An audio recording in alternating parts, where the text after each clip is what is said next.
une association qui regroupe l'ensemble des minorités du Moyen-Orient, qui se veut être un porte-parole, un lobby des minorités du Moyen-Orient, ici en Europe, ici en France. Nous avons été conviés au Parlement belge le 20 mars dernier, nous, ainsi que d'autres associations représentant les minorités du Moyen-Orient. J'ai eu l'honneur de porter devant le Parlement belge les principales revendications des chrétiens d'Égypte.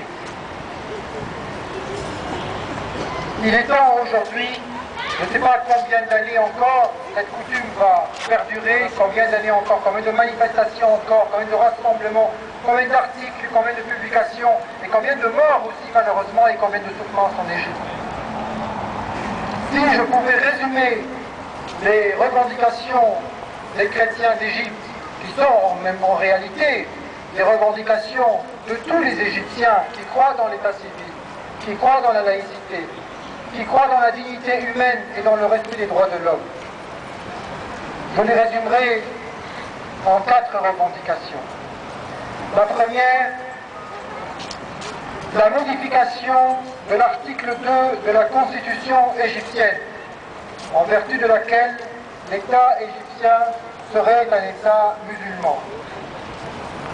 Cet article qui considère qu'il n'y a que Hassan en Égypte, alors qu'il y a aussi Moros, il y a aussi Cohen, il y a aussi des Bahaïs, il y a aussi d'autres religions, mais il y a aussi des musulmans qui ne sont pas Hassan. Il y a des musulmans qui sont adeptes, qui sont nabites, qui sont laïcs. L'article 2 de la Constitution égyptienne, qui a vu le jour dans un contexte où le pouvoir avait besoin du soutien des islamistes pour chasser les communistes, l'article n'a plus lieu d'être aujourd'hui.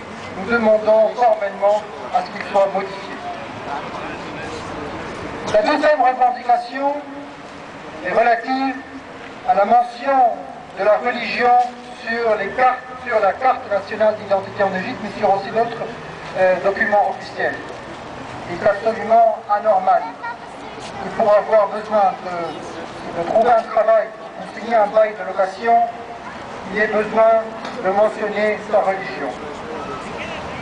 La justification de l'État égyptien est simple. On nous dit qu'il est fait mention de la religion sur le papier officiel, pour le cas où il y aurait le décès soudain d'une personne, on sache selon quel rite l'enterrer.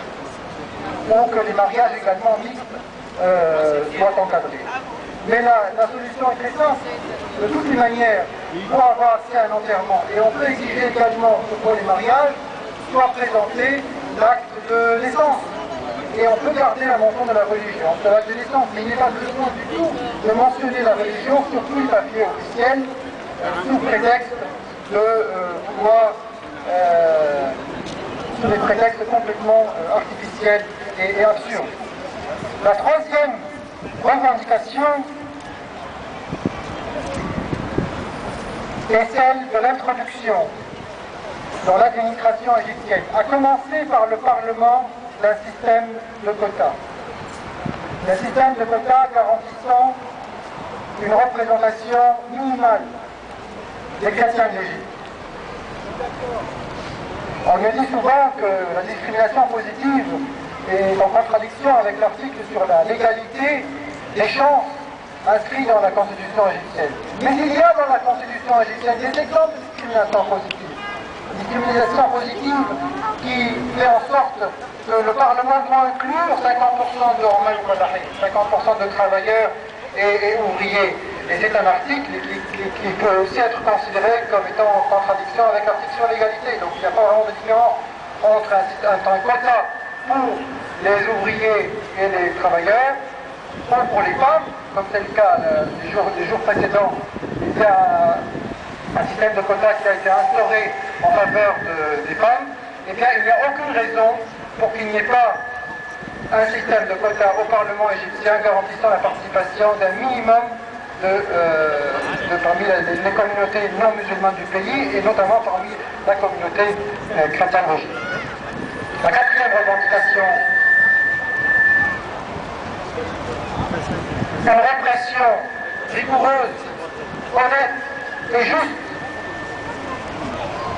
des terroristes, des assassins, de ceux dont les noms sont très souvent connus et qui ne sont pas arrêtés, et qui jouissent de toutes les libertés